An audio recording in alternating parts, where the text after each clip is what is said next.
사람 몸 받기 힘드나 지금 받고 있으며 불법 듣기 힘드나 지금 듣고 있으니 이 몸 받은 금생에 죄도 못되면 언제 또 생을 받아 이 몸이 죄되었으냐. 스스로 부처님께 기하여 받들어 모시고 언어컨대 중생들과 더불어 태도를 체득하여 부상의 뜻을 바라겠노라.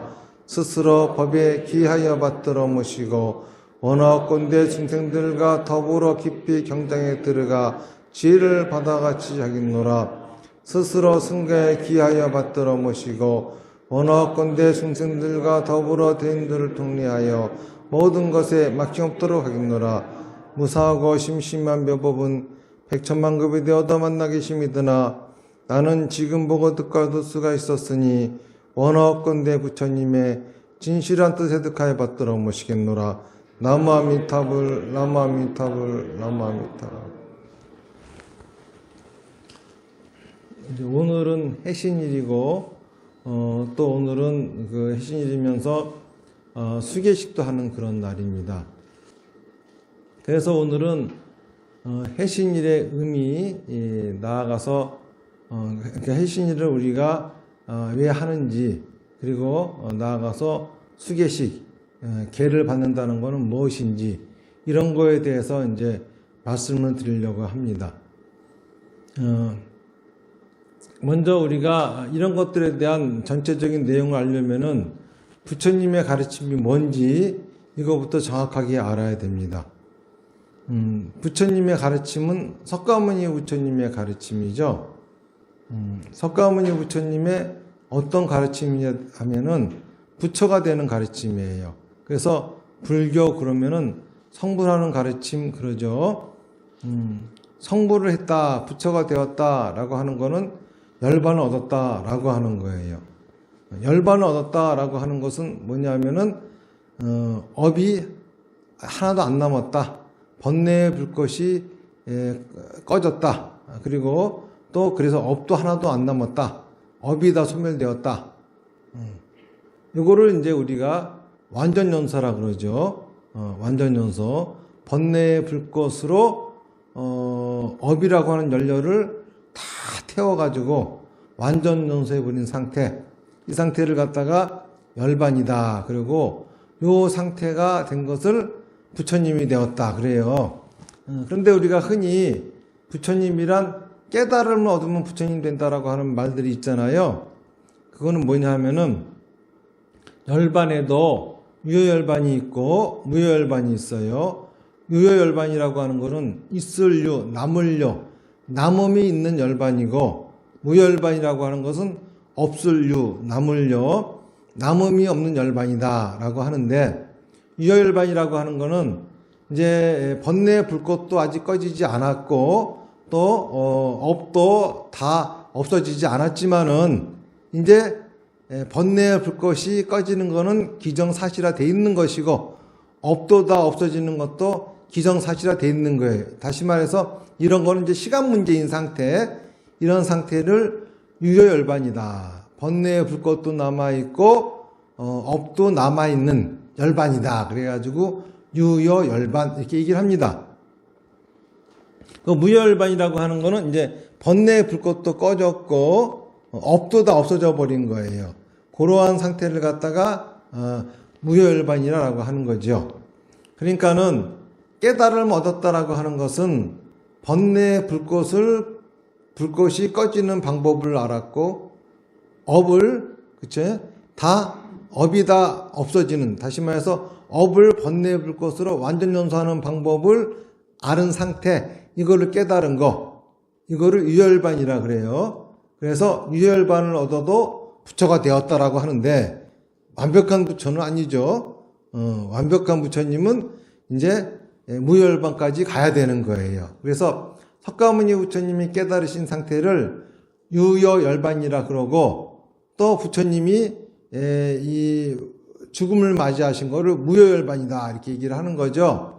그래서 사람들이 일반적으로 깨달음을 얻어서 부처가 된다라고 하는 소리는 유효열반을 얻는다는 얘기가 되는 거예요. 그러니까는 그렇게 보면은 깨달음 이것도 완전히 정해져 있는 거죠. 뜬금없이 무슨 주관적인 뭘 깨달았다 해가지고 부처가 되었다라고 하는 거 아닙니다. 왜냐하면 깨달음도 각양각색이에요. 석가모니 부처님 당시에도 외도가 있었는데 제일 대표적인 게 육사외도잖아요.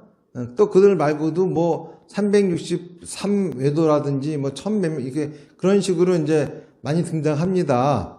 그런데 그 외도들마다 전부 다 자기들은 깨달았고 부처라고 주장했거든요. 무슨 말인지 알겠습니까? 그 중에서 대표적인 분들이 육사외도야. 그러니까 불교를 떠나서 그 6명은 인도 전 사회가 부처다라고 인정할 정도로 유명했던 사람들이라 이거죠. 여러분들 아실지 모르겠지만은 자이나교라고 하는 종교가 있죠. 자이나교, 인도에 있는 종교예요. 자이나교의 교조도 석가모니 부처님처럼 그 나라라고 하는 왕족의 태자가 출가해가지고 깨달음을 얻고 부처가 된 분입니다. 그래서 나라붓다. 우리는 석가모니 부처님과 그러면 나라부처님 이런다고. 거기도 가면은 불상이 있잖아요. 불상이 우리 불교 불상과 똑같이 생겼어. 근데 그거는 불교가 아니라 자이나교예요. 무슨 얘기인지 아시겠죠? 그런데 불교에서 보면은 외도고 저거는 올바른 깨달음이 아니다 그러는 거죠. 그러니까는 올바른 깨달음이 있고 올바른 깨달음이 아닌 게 있는 거죠. 불교 입장에서는. 그러니까는 뭐 뜬금없이 누구나 다 나 깨달았다 그런다 해가지고 다 깨달음이라고 불교 깨달음이라고 볼 수 있는 게 아니에요. 누구나 다 깨달았다 주장하면은 뭐 그런가 보다 하겠지만은 뭐가 돼야 되냐면은 번뇌 불것으로 업을 완전 연수하는 방법을 알아야 깨달았다라고 할 수가 있는 거죠. 그래서 그런데 번뇌 불것으로 업을 완전 연수하는 거. 자, 그래 완전 연수했어요. 자, 업이 없어졌어요. 자, 그러면은 번뇌 불꽃도 꺼졌어요. 그러면 어떻겠죠? 춥죠. 그리고 어두워요. 왜? 불꽃이 없으니 어두울 것이고 열이 없으니 춥지 않겠습니까? 하나도 재미가 없어요. 하지만은 번뇌의 불꽃으로 업을 활활 태우고 있을 적에는 완전 연서 중일 적에는 뜨거운 열기가 있고 밝은 빛이 있습니다. 좋잖아요? 이게 극락이에요. 그래서 불교가 부처가 되는 것을 목적으로 하는 이유는 부처가 되는 그 자체가 목적이 아니라 부처가 되는 것을 목적으로 해야 활활 타는 삶을 살 수 있기 때문에 부처가 되는 것을 목적으로 한다 이겁니다. 그러니까는 유여열반 다시 말해서 번뇌의 불꽃으로 업을 활활 태우는 완전 연수하는 그러한 삶, 그러한 방법을 깨달아야 되겠죠. 먼저. 그런데 여러분들은 그걸 깨달으려고 수고하실 필요가 하나도 없어요. 왜 그런지 알아요? 우리를 대신해서 그거를 깨달아 주신 분이 계셔. 그걸 발견하신 분이 계셔. 누구죠? 석가모니 부처님입니다. 만약에 여러분들이 석가모니 부처님 같이 똑같이 수행해가지고 똑같이 고생해가지고 저걸 깨닫지 않으면은 아무 소용이 없어. 그런다고 하면은 어떤 사람들하고 똑같으냐 하면은 에디슨이 전기를 발명하느라고 2000번 실패했대요. 그러면 지금 전기를 쓰는 사람들이 다 2000번 실패해야 전기를 쓸 수 있나? 아니죠? 똑같아요. 에디슨이 2000번 실패한 보람이 없잖아. 석가모니 부처님이 6년 동안 수행하시고 고생 그냥 이 피골이 상접할 정도로 아주 그냥 고행을 하시고 해가지고 깨달았어요. 그랬는데 그 뒤에 사람들이 우리도 석가모니 부처니까 저렇게 깨달아야지 저걸 쓸 수 있어. 그런다면은 6년 고행한 부처님은 허무하실 거라. 안 그래요? 그 고생한 보람이 없잖아. 그러니까는 나도 완전 연수하는 삶을 살려면은 우선 깨달음을 얻어야 하니 나도 유여열반에 들어가야 하니 그러니 지금부터 부처님처럼 고행을 해야 되겠다 이렇게 생각한다고 하면은 큰 바보입니다. 불교는 그렇기 때문에 수행하는 가르침이 아니에요. 무슨 가르침이냐 하면은 부처님이 가르쳐 주신 방법을 실천하는 가르침입니다. 자, 그러면은 석가모니 부처님은 번뇌의 불꽃으로 업을 완전연소하는 방법을 가르쳐 주셨는데 이게 뭐냐 하면은 팔정도라고 하는 거예요. 8가지 바른 길, 이거 외에는 없어요. 불교 신도들이 수행해야 할 것도 이것이고, 그렇죠? 불교 신도들이 실천해야 될 것도 이것입니다. 이 팔정도 외에는 아무것도 없어요. 오늘 여러분들이 수계를 하실 텐데 이제 4분 정도 수계를 하실 겁니다. 근데 이 개라고 하는 걸 우리가 잘 보면 돼요. 개라고 하는 거는 이제 우리가 일반적으로 불교 신도들의 개 그러면은 뭘 생각하냐 하면은 무슨 뭐 살생하지 마라, 사음하지 마라, 도둑질하지 마라, 거짓말 하지 마라, 술 마시지 마라 이런 걸 이제 불교인들의 개라고 생각을 합니다. 그런데 사실 이거는 불교인들의 개라고 할 수가 없어요. 왜 그러냐 하면은 개라고 하는 게 뭐냐 하면은 인도말로 번역하면 시라라고 하는 말을 개라고 합니다. 그래서 우리가 그 육바람일 중에서 지게바람이 그러면 시라바람이 그러잖아요. 그게 이제 인도말 이 개가 지게가 시라기 때문에 그래요.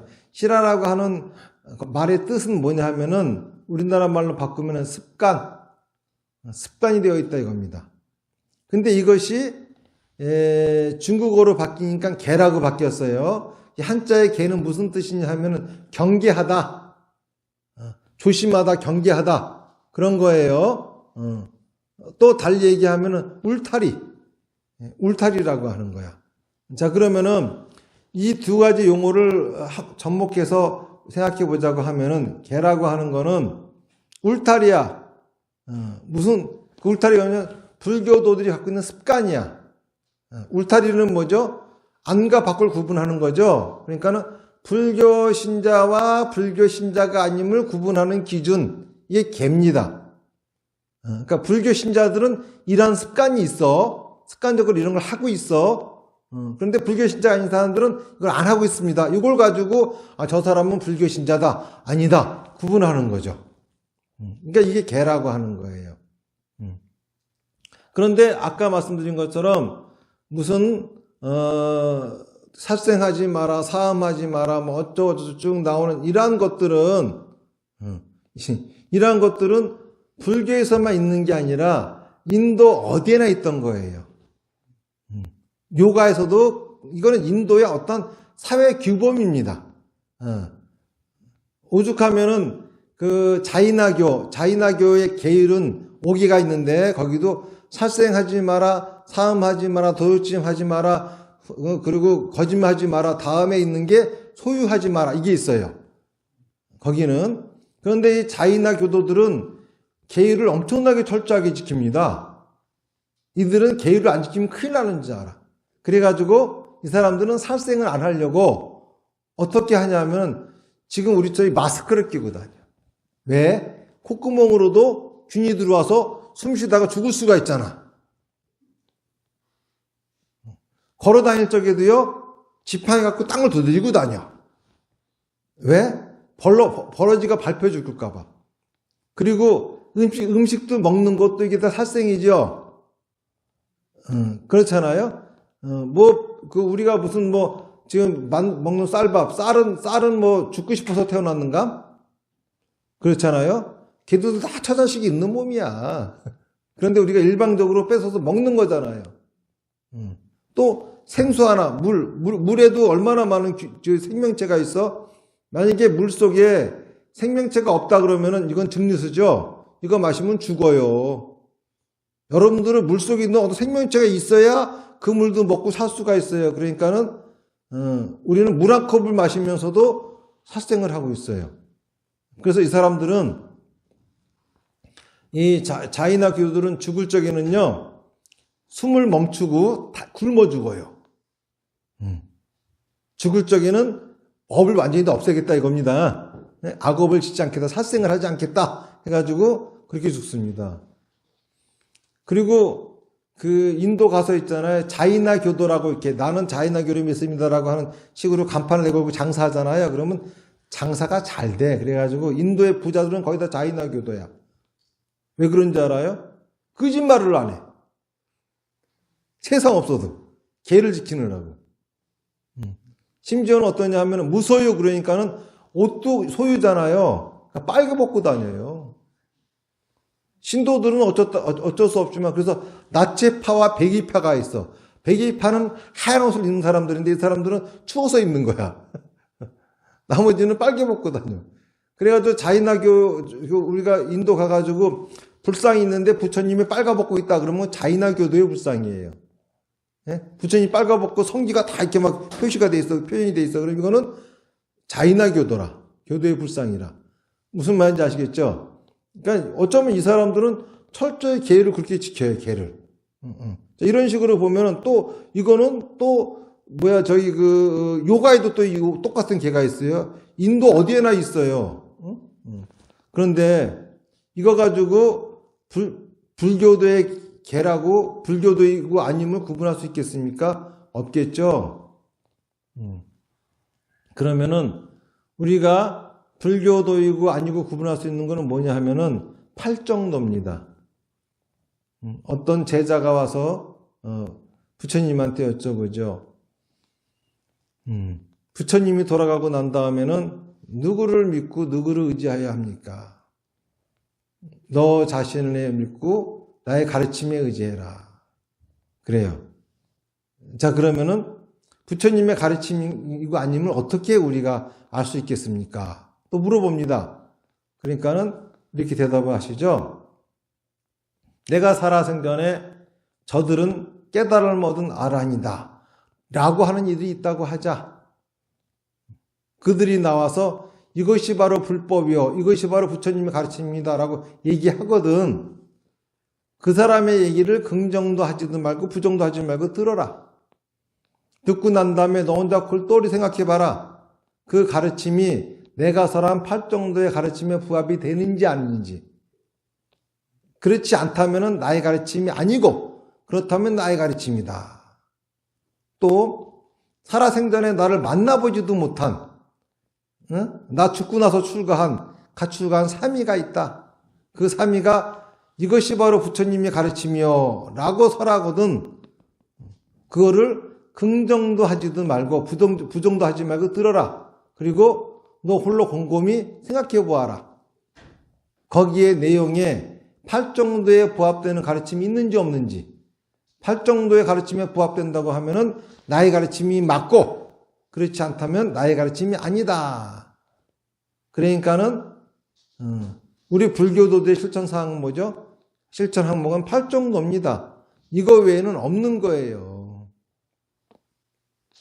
그러면은 팔정도에 있어서 핵심은 뭐죠? 팔정도 8가지 바른 길이에요. 첫 번째가 정견, 두 번째가 정사, 세 번째가 정어, 네 번째가 정업, 다섯 번째가 정명, 그 다음에 정정진, 정념, 정정.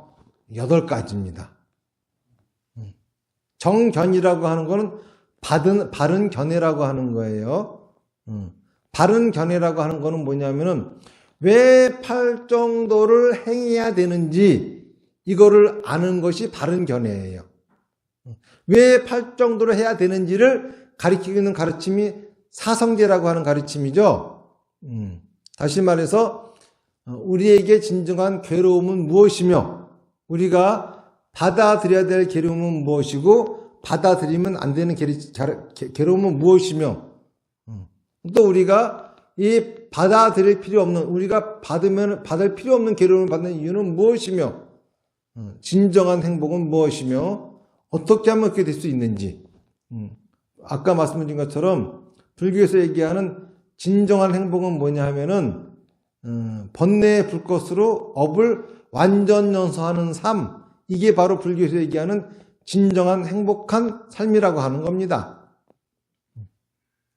그러니까는 그러한 번뇌의 불꽃으로 업을 완전 연소하는 삶을 사는 방법으로서 이 팔정도를 실천해야 된다. 이렇게 알고 있는 견해가 바른 견해예요.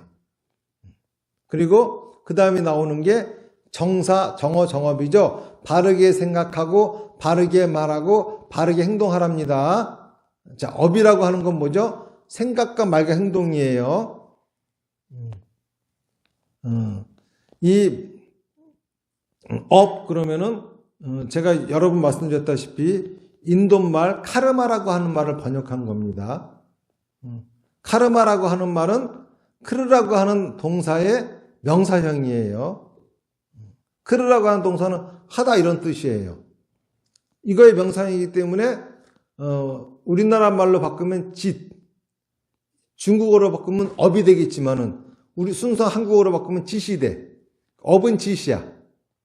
삼업을 얘기하죠. 신업, 몸을 하는 짓, 뭐죠? 행동입니다. 구업, 입을 하는 짓, 말입니다. 의업, 마음을 하는 짓, 생각입니다. 생각과 말과 행동이 업이에요. 부처님은 이렇게 말씀하셨습니다. 인생의 길흉화복. 우리가 살아가다 보면은 좋은 일도 있고 나쁜 일도 있고 또 기쁜 일도 있고 슬픈 일도 있고 여러 가지 일들이 벌어지잖아요. 그런 것들을 부처님이 오시기 전까지 많은 사람들은 어떤 신이 있어가지고 신의 주관하에 그런 것들이 오는 줄 알았습니다. 요즘 사람들 요즘 제 유튜브 영상 중에 그 영구입회 때 했던 법문이 꽤 많이들 보시는지 그런 문의가 자꾸 오는데 무슨 천도진이 뭐 이런 소리를 많이 하시는데 그러니까 그런 거 보면은 무슨 뭐 내 길흉화복 내가 우리 집안이 안 되고 집안에 우환이 있는 것은 조상이 천도 안 됐기 때문이야 뭐 이렇게 생각하니까 그러겠죠. 그런데 부처님은 그렇게 말씀하시는 겁니다. 여러분들 집안이 안 되고 뭐가 안 되고 우환이 따르고 하는 거는 신이 그거를 주관하는 것도 아니고 조상이 주관하는 것도 아니고 그 무엇도 주관하는 것이 아니라 그거는 오로지 업이 주관하는 것이다. 생각과 말 행동이 주관하는 것이다. 다시 말해서 생각을 말하고 행동했기 때문에 그런 환경이 주어지는 거예요. 그거에 의해 가지고 인생의 여러 가지 길흉화복도 생기는 것이다. 이렇게 석가모니 부처님은 말씀하시죠. 그렇기 때문에 불교에서는 요 업이 굉장히 중요해요. 그래서 업이라고 하는 거는 생각과 말과 행동인데 팔종대에서 정사는 바르게 생각하고 정어는 바르게 말하고 정업은 바르게 행동하라 이겁니다. 그러면 도대체 뭐가 바르게 생각하고 뭐가 바르게 말하는 거고 뭐가 바르게 행동하는 거냐 이겁니다. 바르게 생각한다고 하는 거는 내 생각을 누르지 않고 하는 생각이 다 바른 생각이에요. 예를 들어서 사람을 갖다가 죽이고 싶어. 그러면 죽이고 싶도록 미워. 죽이고 싶도록 미운 생각을 하는 게 바른 생각이야. 아이고 이런 생각하다 보면은 내가 끔찍하지 내가 이런 벌 받아 이게 바르지 못한 생각이야. 무슨 말인지 아시겠죠? 미운 사람 있으면은 실컷 미워하는 게 바른 생각이고 미운 사람 있는데도 미운 생각을 찍어 누르려고 하는 게 바르지 못한 생각이라. 우리 그 업장소멸 프로그램 하다 보면은 가끔 가다가 이제 응징하기라고 하는 제가 테마를 드릴 때가 있어요. 그때는 이제 미운 사람을 떠올리면서 그 사람을 실컷 응징을 하는 거야. 그런데 이제 어떤 분 중에 요즘 하시는 분 중에 이 남편분 때문에 남편분이 너무 막 그냥 성질이 급해가지고 뻑하면 욕하고 막 그냥 저녁 때도 술 마시면 막 부수고 막 주사를 부리고 이걸 이제 오랫동안 참고 사신 분이죠. 그분한테 이제 제가 응징하기라고 하는 테마를 드렸어. 그랬더니 처음엔 잘 못하더라고. 그래서 이제 어떻게 하나 가르쳤어. 그랬더니 아주 그냥 그 남편이 술 마시 행패 부리는 장면을 떠올리면서 아주 그 남편을 갖다 매다 꼬고 그냥 두들겨 패고 욕 다 해버린 거야. 속 후련하게. 며칠을 그렇게 했어. 그러고 났더니 남편이 태도가 바뀌더래. 나는 상상으로만 했는데. 진짜, 그, 신신당부에 그런, 삼았다 중이만 하지, 진짜 남편한테 그러면 안 돼요. 큰일 납니다. 신신당부를 했어. 그랬더니 그분이 상상으로만 그렇게 했어. 그러고 났더니 자기는 그렇게 속으로 남편에 대해서 응징하고 나쁜 생각만 골고루 했잖아요. 그러고 났더니 나중에 이제 별로 원망하는 생각도 안 들고 남편이 미안한 거야. 남편한테 굉장히 미안한 마음까지 들더래. 그러니까 당연히 남편을 대하는 태도가 바뀌었겠죠. 그러니까 남편이 또 태도가 바뀌는 거야. 뻑하면 소리 지르는 남편이 갑자기 의견도 물어보고 오늘 뭐 먹고 싶어? 이렇게 물어보기도 하고 오늘 어디 갈까? 이러기도 하고 갑자기 행복해졌대. 그러니까는 바른 생각이라고 하는 건 뭐냐 하면은 자기 생각을 찍어 누르지 않는 거야. 이거 아셔야 돼요. 콩 심는데 콩 나고 팥 심는데 팥 나죠? 자, 콩 안 심으면 콩 나와요? 팥 안 심으면 팥 나와요? 똑같아. 생각은 씨앗이에요. 생각 속에 나쁜 씨앗도 있고 좋은 씨앗도 있어. 요거를 심는다고 하는 거는 요거를 말하고 행동하는 거야. 내가 죽이고 싶은 사람이 있어. 그래서 그 사람을 그런 생각만 했지 안 죽였어. 그러면은 업보 받습니까? 안 받아요. 그러고도 업보 받는다는 사람은 이런 사람도 있어. 생각만 해도 업보가 된대. 어떻게 콩을 안 심었는데 콩이 납니까? 그 말 같지도 않은 소리 하지 마라 그래. 네? 뭐 생각만 한다고 무슨 업보가 돼, 업보가 되긴. 말하고 행동해야 업보가 됩니다. 잘 생각해 보세요. 생각으로는 열심히 그냥, 야, 내가, 생각해 보니까 자기 부인이 너무 그냥, 안타깝고 고맙고 막 그래. 그래가지고, 생각으로 그냥 자기 부인한테 큰 선물을 했어. 그런다고 부인 얼굴이 바뀌어? 안 바뀌어요. 그쵸? 실제로 그렇게 해야 바뀌는 거지. 생각하고는 아무 상관이 없습니다, 생각은. 말하고 행동해야 되는 거예요. 생각으로만 남아있는 거는 망상입니다, 망상. 무슨 말인지 아시겠죠? 내가 돈을 많이 벌고 싶어. 그 생각만 해. 돈이 벌려? 돈 벌 방법을 찾아서 움직이라고 그래야 벌릴 거 아니에요. 안 그래요?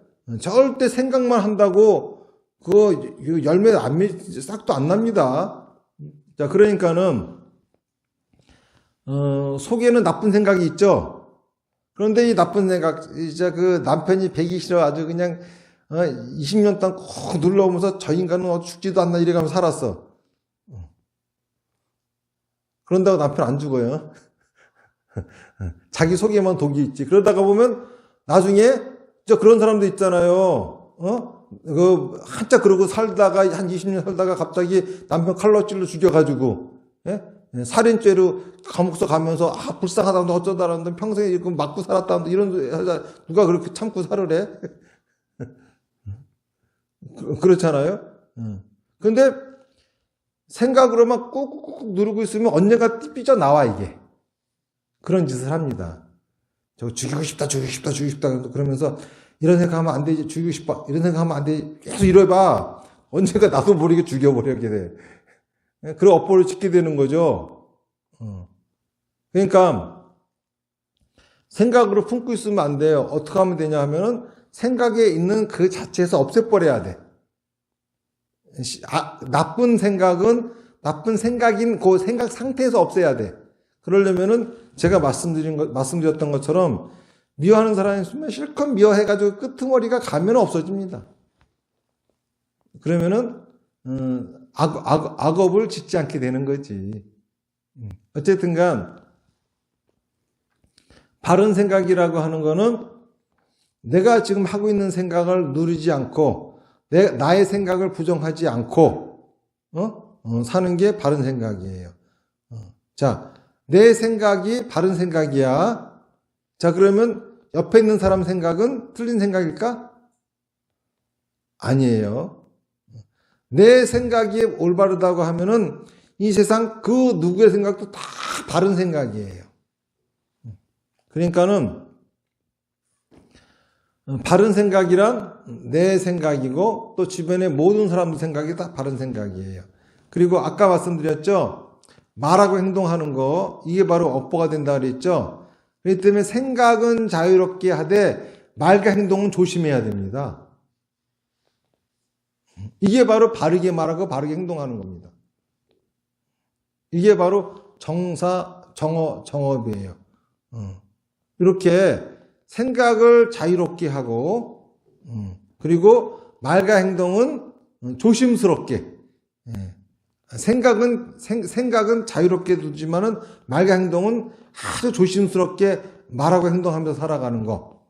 이렇게 살다 보면은 자기 생각은 다 말하고 행동해야 됩니다. 하지만은 조심스럽게 해야 되겠죠. 이게 바로 바르게 생각하고 바르게 말하고 바르게 행동하는 것인데, 이렇게 살다 보면은 이런 거를 계속 노력하는 거예요. 이게 바른 정진. 이렇게 살다 보면 이게 바른 생활이 됩니다. 바른 생활을 노력하는 게 이게 바른 정진이고, 그러다 보면은 정염, 항상 지금이라고 하는 시간을 살게 되고, 그러면은 진짜 번뇌의 불꽃으로 생각과 말과 행동을 활활 태우는 그러한 삶을 살게 된다. 이게 팔정도의 가르침이죠. 그런데 이 팔정도의 가르침, 말은 근사합니다. 생각을 누르지 말고 바르게 하라고 했는데 이것도 만만치가 않아요. 또 말과 행동을 조심하라고 하는데 이것도 만만치가 않아요. 뭔가 좀 쉽게 간단하게 할 수 있는 방법이 없을까를 많이들 생각을 했었죠. 그러면서 세월이 한 1000년 정도 지나가지고 나온 방법이 있습니다. 그게 바로 사마타 비파사나 다나바라밀 사비다 수행이에요. 다시 말해서 바르게 생각하고 바르게 말하고 바르게 행동한다고 하는 거, 요 개념을 생각하지 않고 그냥 사마타 비파사나 다나바라밀만 해도 저절로 그런 삶이 이루어지는 거죠. 도구로서 쓰는 거예요. 자, 사마타라고 하는 거는 뭐라 그랬죠? 마음을 놓는 거라 그랬어요. 합장하고 나무아미탑을 아까 여러분들 1시간 동안 입지 스님하고 하셨습니다. 나무아미탑을 1시간 동안 하면서 그때 마음을 붙잡지 않고 마음을 탁 놔요. 그러면은 마음이 어디로 가든가요? 여러분들이 자꾸 어디가 머무르는 곳 있죠? 바로 그것이 여러분들이 지금 불편한 곳입니다. 어디가 머물지 않고 돌아다닌다면은 이거는 여러분들이 지금 불편한 게 없다는 소리야. 마음이 자꾸 불편한 곳으로 가요. 그러면은 누구라도 불편한 건 싫어합니다.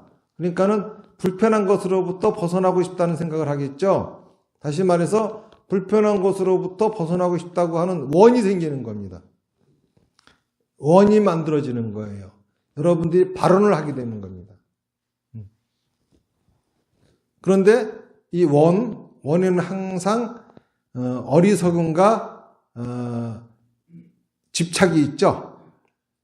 어리석음과 집착을 제거하지 않은 채로 이루어진 원은 재앙이 됩니다.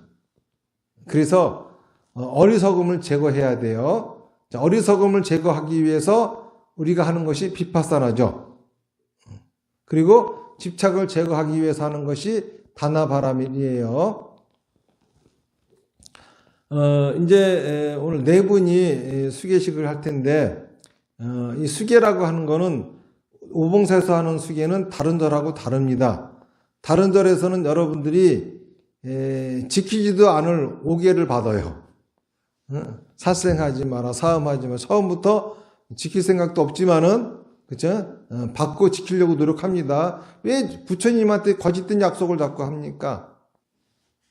계라고 하는 거는요, 부처님하고 하는 약속이에요. 약속은 지키려고 하는 거지, 어기려고 하는 게 아닙니다. 그러니까는 그런 계는 오봉사에서는 하지 않아요. 그리고 그거는 불교의 계도 아닙니다.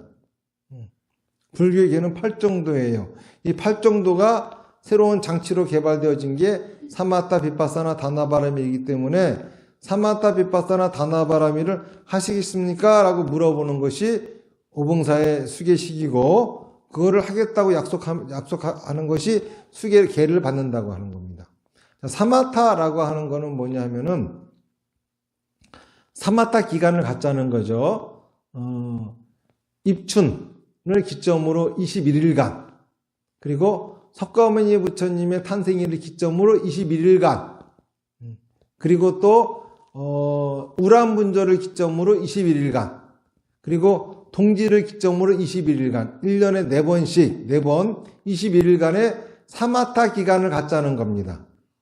이때는 여러분들이 오봉사에도 그 기간은 사마타를 하니까는 입제를 하고 회양을 하셔야 돼요.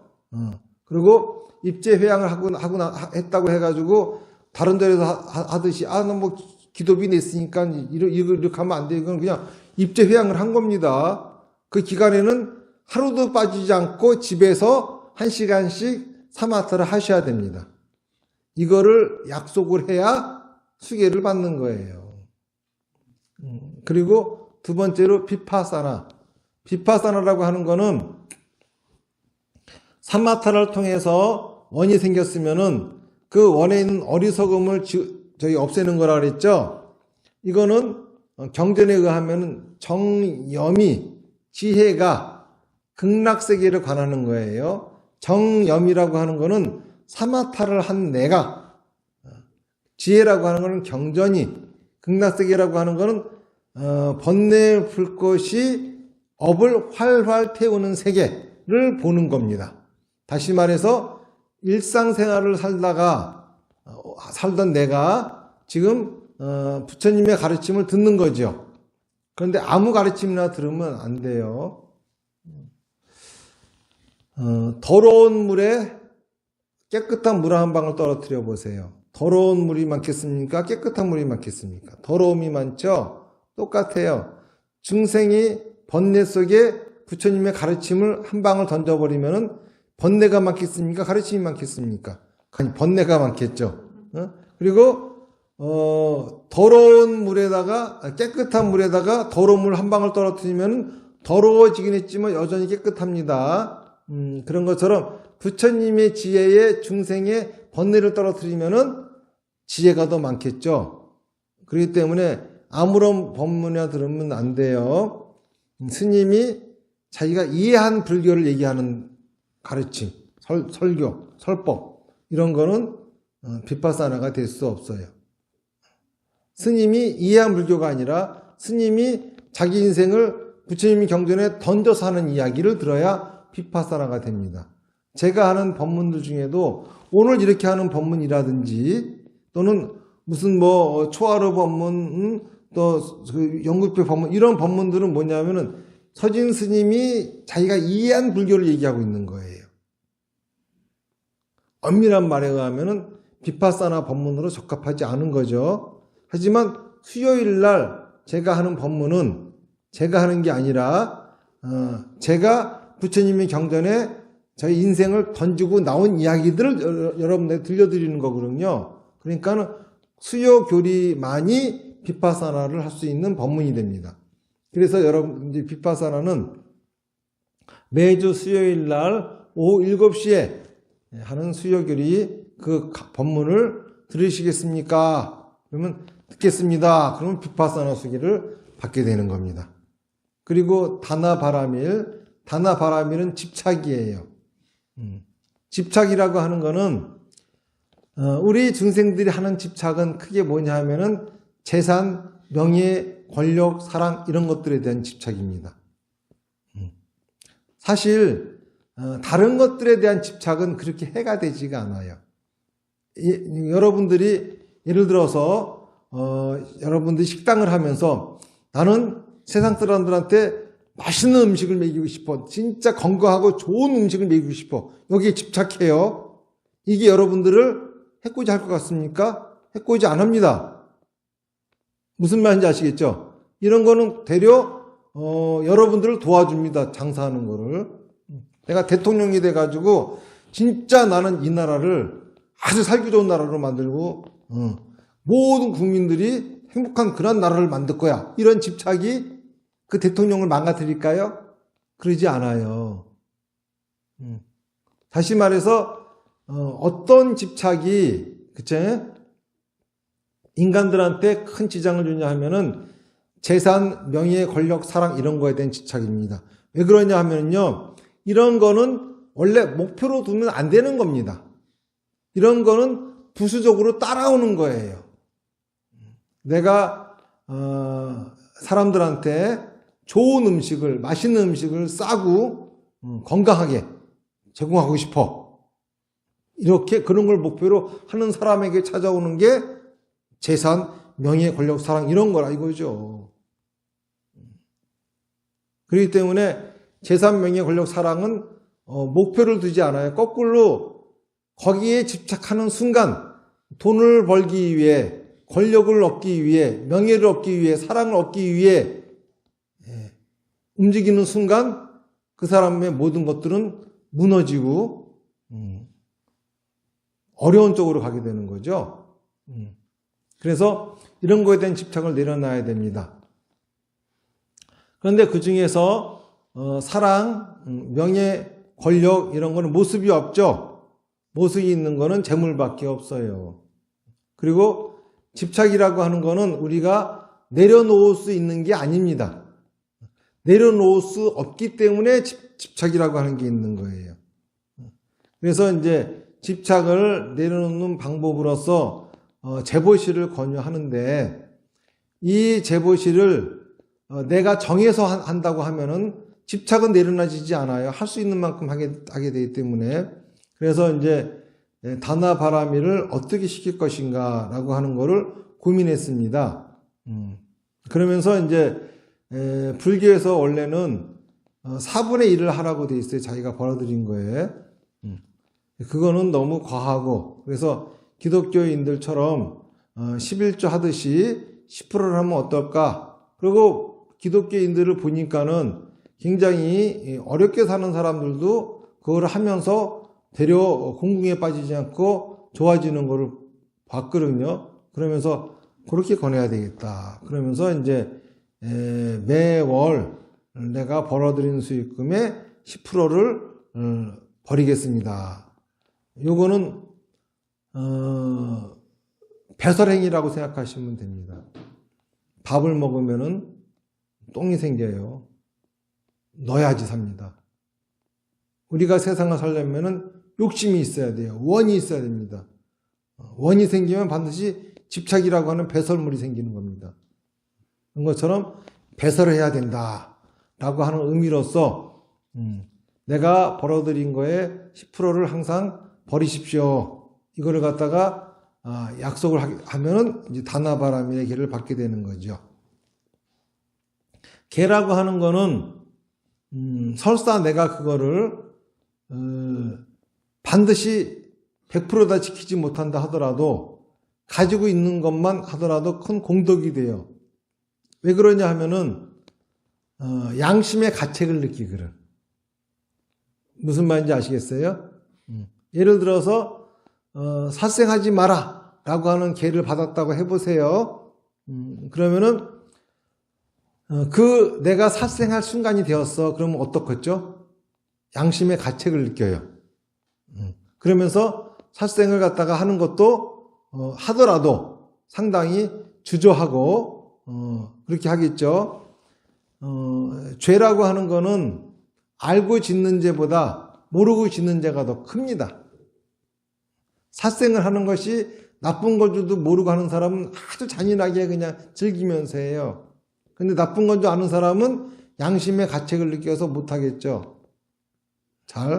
그런 것처럼 사마타, 빗바사나 다나바라미의 계를 받았습니다. 그런데 내가 사마타 기간이 되었는데 사마타를 안 하고 있어. 그럼 어떻겠죠? 괴롭겠죠? 괴로워야 정상입니다. 안 하면 괴로우시라고 지금 수기 받으시라는 거예요. 무슨 생인지 아시겠습니까? 그러다 보면은 하게 되겠지. 예? 그리고 내가 빗바사나 계를 받았어. 수요일만 되면은 부담스럽겠죠. 괴롭겠지. 그러다 보면 참석하겠죠, 언젠가는. 안 그래요? 아예 뭐 수요일 날인데 뭐 몰라 이러고 있는 것보다, 그렇죠? 부담감을 느껴줘야 되지 않겠습니까? 또 다나바라미를 하겠다고 했는데 내가 부처님한테 내 수입의 10%를 한다 그랬어. 근데 그렇게 못하고 있어. 그쵸? 그럼 어떻게 했습니까? 이것도 또 괴로울 일이지. 그런데 이런 것들에 의해서라도 조금씩이라도 사마타 비파사나 다다바라밀의 효과가 있는 거지요. 그렇다고 해가지고 아예 지킬 생각도 없으면서 뭐 가지고만 있다고 해도 괜찮다고 하니까 일단은 받아는 두고 볼까? 이래서는 안 되겠죠. 그쵸? 처음에 받을 적에는 굳건히 지키겠다라고 하고 받았지만은 살다 보면은 그게 또 그렇게 또 안 될 때도 있는 거거든. 그대로 다 지킨다고 하는 것도 어려운 일이 보통 쉬운 일이 아닙니다. 하지만은 그대로 지키려고 노력하는 거죠. 자, 이러한 거를 우리가 왜 사마타 비파사나 다나바라밀을 왜 할까요? 아까 말씀드렸습니다. 번뇌의 불꽃으로 내 업을 완전연수하기 위해서 하는 거예요. 자, 그러면은 그런 삶은 우리한테 어떤 삶이 될까요? 그러한 삶을 살게 되면 우리는 어떤 삶을 살게 될까요? 나날이 지혜로워지고 나날이 풍요로워지는 삶을 살게 됩니다. 다시 말해서 내 생각을 말하고 행동하게 됩니다. 내 생각을 말하고 행동해서 내가 원하는 것이 이루어지지 않았습니다. 그러면은 여러분들은 내 생각을 말하고 행동하기 때문에 내 원이 이루어지지 않은 이유를 알게 됩니다. 정확하게. 그래서 또다시 도전할 수 있는 힘이 생깁니다. 원이 이루어졌습니다. 그러면 여러분들은 그것으로 끝난 거예요. 원이 이루어졌으니 그 다음에 또 새로운 원을 가져야 됩니다. 사마타가 또 새로운 원을 갖게 만들죠. 그러면 그 원을 향해 또 돌진하는 겁니다. 돌진해가지고 내 생각을 말하고 행동했습니다. 실패를 거듭하면서 나는 점점 지혜로워지는 겁니다. 그리고 한 번의 성공으로 내가 원하는 걸 이루는 거죠. 이렇게 수많은 실패로 나는 점점 능력치가 올라가고 지혜로워지고 한 번의 성공으로 내가 원하는 걸 얻어가는 인생, 이러한 인생을 살게 된다는 거죠. 사마타 비파사나 다나바라밀을 이 도구를 갖고 여러분들이 잘 사용하시면은 이러한 인생이 되는 겁니다. 그래서 오늘 수계를 받으시는 분들은 수계를 받는 이유는 그러한 인생을 살고자 하기 때문에 수계를 한다 하고 이렇게 생각하시면 됩니다. 그리고 부처님의 가피력은 이렇게 받는 거예요. 빌어서 기도해가지고 천도제 해가지고 받는 게 가피력이 아닙니다. 부처님의 가르침을 실천해서 부처님이 주시고자 하는 나날이 지혜로워지고 나날이 풍요로워지는 삶, 수없는 실패 속에서도 꼿꼿이 일어서서 걸을 수 있는 삶, 단 한 번의 성공으로 내 삶이 역전되어지는 삶, 이러한 삶을 신나게 살아보라고 부처님이 하신 것이고, 그런 삶을 신나게 살 수 있는 도구로서 여러분들한테 부처님이 드리는 것이 이 사마타 비파사나 다나바라밀이다 라고 하는 거를 아시면 되겠습니다. 뭐 제 얘기는 여기까지고 질문 있으실까요? 네, 법문 중에 아까 그 마음을 넣는다는 말씀을 하셨는데, 사마타를 하다 보면은 마음을 넣는다는 그 자체가 좀 굉장히 힘들더라고요. 그리고 또 마음 가는 것, 그러니까 마음, 우리가 보통 일반적으로 저기 했을 때 마음이라는 그 자체를 잘 몰라요. 이제 우리는 여기서 스님의 그 법문을 듣고 마음이 어떻게 생겨나고 그런 것 좀 알지만은 일반인들은 잘 몰라요. 그런 부분에 대해서. 그래서 마음 넣는 법을 좀 자세하게 좀 설명을 다시 한번 해주시고요. 마음 뭐 하는 법이요? 네, 넣는 것. 마음 넣는 법. 네, 그게 좀 어렵더라고요. 어떻게 해야 될지도 모르겠고. 네, 그래서 그러면 마음이라는 것에 대해서 좀 자세히 좀 설명을 해주시고 그 다음에 마음이 어디가 있는가를 마음이 보통 일반인들은 마음설을 굉장히 많이 하고 있거든요. 근데 마음이 무엇인지도 모르는 사람도 있어요. 근데 그 자기를 모르는데도 그냥 마음만 그냥 이용만 그 단어를 이용만 하고 있어요. 그래서 거기에 대해서 좀 설명을 좀 해주십시오. 알겠습니다. 지금 마음 놓는 법 그리고 마음에 대해서 얘기를 해달라고 이렇게 이제 말씀하셨는데 제가 이제 중이 돼가지고 저는 20대 초반에 아주 일찍 승려가 됐어요. 그래서 이제 승려가 돼가지고 군대를 가야 되는데 군대 가기 전에 머리 깎은 거죠. 근데 우리 때는 이 베이비붐 시대가 돼가지고 현역 판정을 받았는데 빨리 군대를 안 끌고 가요. 그래서 이제 반항 짊어지고 전국을 이제 돌아다녔죠. 조계종 스님들은 아무 절이나 가면은 먹여주고 재워주고 합니다. 그러니까 이제 내가 중도됐겠다.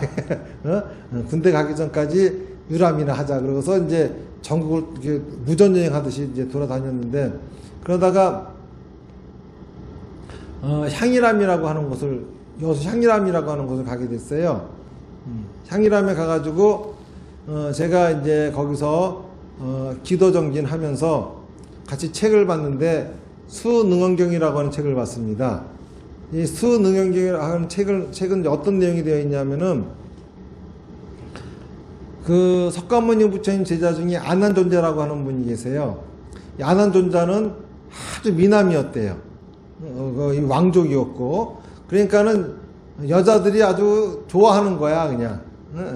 그러다 이제 이 안한존자가 마을로 탁발을 나왔다가 이제 이 안한존자한테 핵심을 품은 어떤 젊은 여자가 물을 달라고 하니까 물에다가 수면제를 타서 먹인 거예요. 그래가지고 그냥 그걸 받아 마시고 정신을 잃었죠. 눈을 떠봤더니 자기가 몸이 홀라당 벗겨져 있고 옆에 웬 여자가 또 옷 벗고 누워 있어요. 그걸 보고 너무 기겁을 해가지고 옷을 주워 입고 부처님 앞으로 쫓아왔는데 그 꼴을 당하고 왔으니 모습이 초췌하고 깨지했겠죠. 그 모습을 보고 석가모니 부처님이 갑자기 손가락 하나 이렇게 딱 보이시는 거야. 이게 보이느냐? 그러니까는 안단존자가 예 보입니다. 이게 뭐냐? 그랬더니 부처님 손가락입니다. 어떻게 알았느냐? 봤으니까 알았습니다. 뭐가 봤느냐? 눈이 봤습니다. 그러면 눈만 있으면 다 보이느냐? 네 그렇습니다. 그런데 왜 죽은 시체는 눈이 있는데 못 보느냐? 그랬더니 마음이 봅니다. 그래요. 자 그러면은 그 마음이 어디 있는가? 마음이 어디 있는가? 그랬더니 하는 소리가 마음은 이 우리 속에 있습니다. 몸속에 있습니다. 그래요. 그러면 이 방 안에서 밖을 보면은 방 안이 먼저 보이고 밖이 보이듯이 만약에 네 마음이 네 몸속에 있다가 하면 오전육부를 보고 나서 밖을 봐야 되는데 어찌 오전육부는 보지 못하고 밖에만 보이느냐? 그러니까 아차 내가 잘못 알았습니다. 마음은 우리 몸 밖에 있습니다. 또 그래요. 그러니까 부처님이 그러면 몸 밖에 있으면 어찌 다른 건 다 보면서 네 몸은 못 보느냐 그래요. 그렇잖아. 몸 밖에 있으면 자기도 봐야 될 거 아니야. 그러니까 하는 말이 눈하고 눈 사이 찡겨 있습니다. 또 그래요.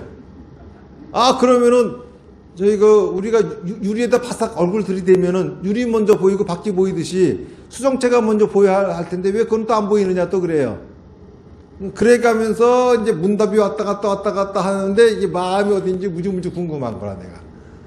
어디 있을까? 마음이 어디 있을까? 궁금해. 그래가지고 근데 이놈의 책이 끝날 때까지 마음이 어디 있다 말을 안 하고 끝나네 이 책이. 예. 그래가지고 이제 그때부터 마음이 어디 있는지 무지무지 궁금해진 거야. 그래가지고 이제 그 서울까지 왔는데 저희 큰 스님께서 중국 무협지를 무척 좋아하세요. 그래서 중국 무협 영화를 맨날 비디오로 보시는데 옆에서 나도 같이 보고 있던 중에 아닌 게 아니라 그 소림사 영화야. 무술을 가리키던 스승이 몽둥이 들고 와가지고 제자를 후려쳐가면서 이놈 네 마음이 어디 있느냐 그래서 막 고함을 질러대. 나도 좀 궁금했어. 마음이 어디 있을까. 이제 그때부터 나도 궁금하니까 뭐라 대답할지 궁금해서 듣고 있는 거야. 그랬더니 그 제자는 의도 터지기만 하고 말도 안 하고 막 울고만 있고 대답을 안 해. 뭐 빨리 말을 해야 될 거 아니야. 그래 나도 좀 알 텐데. 또 스승이 몽유를 치면서 이놈 마음이 어디 있느냐 그랬더니 또 대답을 안 해요. 그리고 울고 있어. 분명히 이 맞는 제자도 마음이 어디 있는지 아는 것 같은데 대답을 안 하네. 또 스승도 그러다가 때리다 에이 하고 몽둥이 집어던지고 가버려. 말도 안 해주고. 얘들 말도 안 할까? 또 알고도 있는 것 같은데 좀 말 좀 하지 싶어가지고 궁금하니까 큰 스님한테 큰 스님 도대체 마음이 어디 있습니까? 그랬더니 큰 스님이 나를 딱 보시면서 에이 미친놈 욕을 한마디 하시네. 나는 지금 저희 뭐야 그 향이람서부터 지금까지 이 마음이 궁금해서 그걸 생각하면서 여기까지 왔는데도 물어보니 큰 스님은 그렇게 하시네. 그래가지고 중국 영화 보시는데 내가 또 방해를 해가지고 혼나는갑다. 그래가지고 가만히 앉아있다가 이제 다 끝났는데 화장실에 가시길래 쫓아나가면서 큰 스님 마음이 어떻습니까? 그랬더니 이 미친놈아 그래도 그래가지고 아니 그 물어보는데 왜 이렇게 화를 내시냐 그랬더니 진짜 몰라서 물어보는 거냐 그러셔요. 그래가지고 근데 진짜 몰라서 그렇습니다 그랬더니 어디 있긴 어디니 향하는 곳에 있지. 거기서 내가 확 깨우쳤다. 마하면이 깨우쳐 버린 거예요. 그렇잖아요. 그쵸? 마음은 어디 있습니까? 향하는 곳에 있는 거야. 내가 향하는 곳에 마음이 있는 거예요. 내가 아들을 생각하고 있으면은 내 마음은 아들한테 있는 거야. 그렇잖아요. 예? 내가 집을 생각하면 내 마음은 집에 가 있는 거야. 이 깃발이 휘날리는 곳에 바람이 있죠? 바람은 안 보이지. 근데 어떻게 알아? 뭐 흔들리니까 알지. 똑같아. 마음은 바람하고 똑같아. 안 보여. 어떻게 알아요? 생각이 있으니까 마음이 거기 있는 걸 아는 거야. 이게 바로 마음이라. 그런데 마음을 우리가 붙잡는다라고 하는 거는 생각이 하나에 머물러 있는 거예요. 그렇잖아요? 마음을 놔라. 마음을 놔라. 왜 못 놔? 생각이 한 군데 붙잡혀 있는데 이것이 왜 마음에 그러니까 생각이 한 군데 가만히 붙잡혀 있는 이유가 뭡니까? 왜 그러겠어?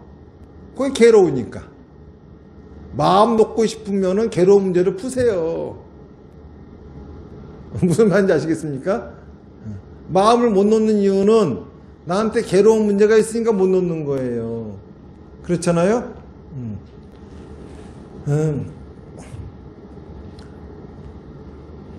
그 몸이 어딘가 무릎이 다쳐가지고 무지 아파. 그래서 물어보는 게 어떻게 하면 안 아플 수 있습니까? 치료하면 됩니다. 똑같은 거예요. 저는 마음이 안 나지 어떻게 하면 좋습니까? 괴로운 문제부터 푸세요. 그럼 마음이 나아집니다. 괴로운 문제가 안 풀린다면 풀 때까지 그냥 붙잡고 계세요. 왜 붙잡혀 있느냐 하면은 괴로운 문제 풀으라고 붙잡는 거예요. 가장 큰 문제는 괴로운 문제가 있는데도 불구하고 마음이 왔다 갔다 해봐. 그러면 이거 이상한 사람이거든. 또 괴로운 문제가 있는데도 괴롭지가 않아. 이게 뭐죠? 정신줄 놓은 겁니다, 이거. 그렇잖아요? 마음은 내가 붙잡고 싶다고 붙잡아지는 것도 아니고 놓고 싶다고 놔지는 게 아니에요. 붙잡고 놓고 이게 마음대로 되는 게 아닙니다. 내 마음을 못 놓는 이유는 지금 뭔가 나한테 괴로운 문제가 있기 때문이거든요. 그러니까는 마음이 붙잡히거든 붙잡히는 곳이 어딘지를 자세히 보세요. 거기에 내가 해결해야 될 문제가 있습니다. 그러면 그 다음부터 이 문제를 어떻게 해결해야 될지 곰곰이 생각하세요. 그러면서 비파사나하고 다나바라미를 해보십시오. 그럼 나도 모르게 지혜로워지고 어느 순간 나도 모르게 그 문제가 해결이 돼가지고 내가 원하는 것이 이루어집니다. 무슨 얘기인지 아시겠죠? 그러니까는 마음이란 내 마음대로 붙잡히고 내 마음대로 놓는다면은 내 마음은 병든 거예요. 무슨 얘기인지 아시겠죠? 내 마음이 건강하다면은 내 마음대로 붙잡을 수도 없고 내 마음대로 놓을 수도 없어야 마음이 건강한 겁니다. 사마타 하면서 마음 놓으라 하는 거는 마음 놓라 해야지 뭘 알아차립니까? 마음을 놓지 못하는 걸 알아차리게 돼. 그래야 내가 지금 뭐가 괴로운지, 뭐가 원인지 알게 되는 겁니다. 그러니까 마음이 놔지지 않을 때, 그때는 어디에 자꾸 마음이 붙잡히는지를 보는 것이 중요하죠. 뭐 다른 질문은 없겠죠?